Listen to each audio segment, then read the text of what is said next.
नमस्कार। मैं चंद्रशेखर जोशी देवभूमि टुडे में आपका स्वागत है। दिन 27 अप्रैल सोमवार। चंपावत जिले की खास खास खबरों पर एक नजर। शुरुआत 17 मई को होने वाले इम्तिहान से करते हैं। एक ऐसी परीक्षा इसमें परीक्षा सिर्फ इम्तिहान देने वाले युवाओं की ही नहीं होगी, बल्कि परीक्षा आयोजन करने वाली संस्था यूके ट्रिपल एस यानी उत्तराखंड अधीनस्थ सेवा चयन आयोग की भी होगी।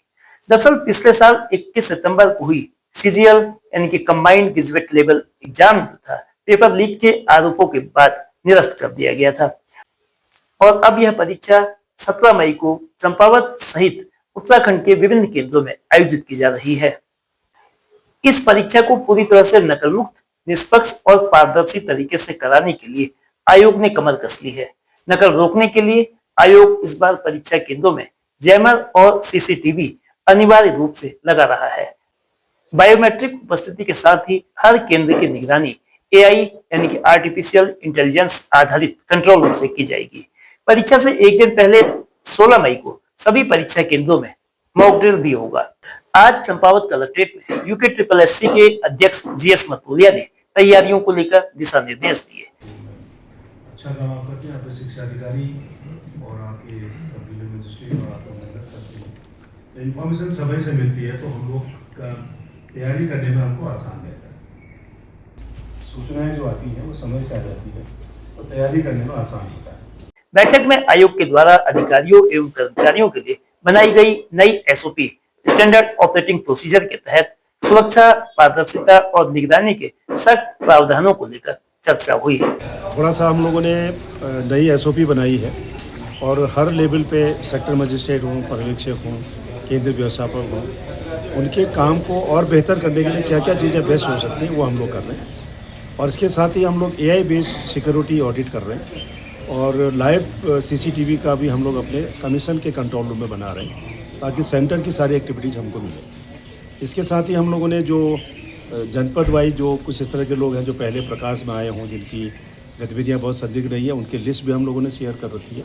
और एक बेहतर प्रयास में एक बेहतर कोऑर्डिनेशन से एग्जाम हो, इसका प्रयास है। टनकपुर पिथौरागढ़ राष्ट्रीय राजमार्ग पर आज अपराह्न खुनाबोरा के पास डिवाइडर से एक कार टकरा गई। दुर्घटना में खटीमा के अमाऊ के 3 लोग जख्मी हो गए। हादसे में 50 वर्षीय हिमचंद पांडे, 48 साल की गायत्री पांडे और 17 साल के जलस पांडे घायल हुए। सभी घायलों को अस्पताल ले जाया गया। इलाज के बाद सभी की हालत खतरे से बाहर है।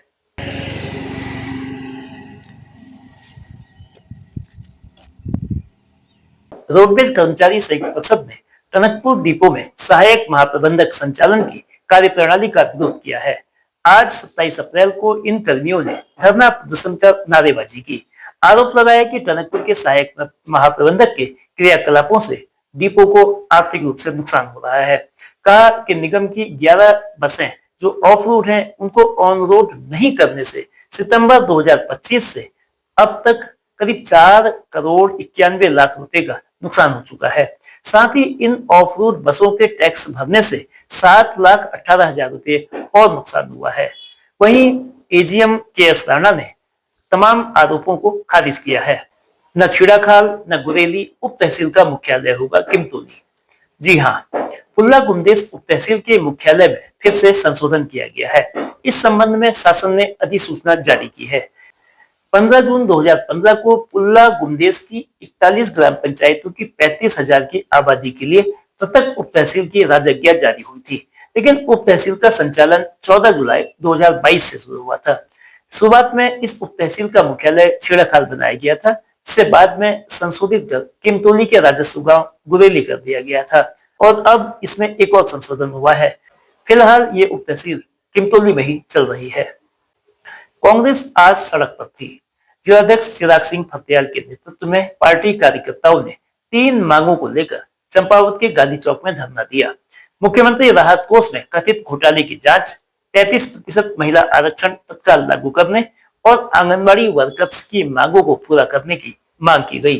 कहा गया कि इन मांगों पर जल्द सकारात्मक कार्रवाई नहीं हुई तो पार्टी आगे से क्रमिक अनशन शुरू कर देगी। कांग्रेस पार्टी हमेशा जनता की आवाज लड़ती रहेगी, जनता की आवाज को मजबूती से उठाती रहेगी और मैं कहना चाहता हूँ एक हफ्ते के अंदर एक हफ्ते के अंदर ये मुख्यमंत्री राहत कोष और ये आंगनबाड़ी की बहनों के साथ अगर न्याय नहीं होता और हमारे ये जो महिला आरक्षण 33% जो है, ये जो बात कर रहे हैं, इसको भी लागू करना चाहिए तत्काल। हम कल भी अनशन देंगे, मैं अकेला यहाँ खड़ा होकर भाई मैंने अनशन देना पड़े, मैं यहाँ अकेला खड़ा रहूंगा।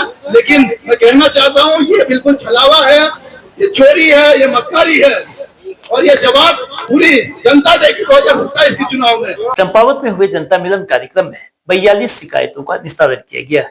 सीडीओ डॉक्टर जीएस खाती की अध्यक्षता में आज सोमवार को कलेक्ट्रेट में हुए इस साप्ताहिक कार्यक्रम में बिजली, पानी, राशन कार्ड, पीएम किसान सम्मान निधि की रुकी किस्तों को दिलाने, मुख्यमंत्री स्वरोजगार योजना के तहत सहायता सहित कई समस्याओं को उठाया गया।